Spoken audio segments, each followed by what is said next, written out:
Hi dear friends, welcome back to this channel. In this video, I will show you how you can unblock someone on the Instagram. Because sometimes we need to unblock a blocked person. So in this video, I will show you how you can easily unblock someone on the Instagram. So without wasting time, let's start video.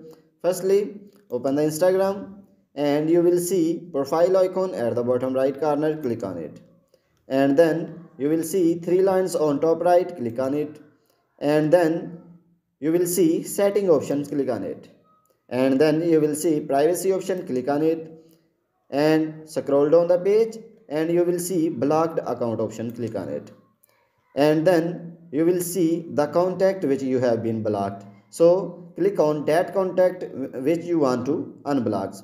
So click on unblock options. So click on unblock.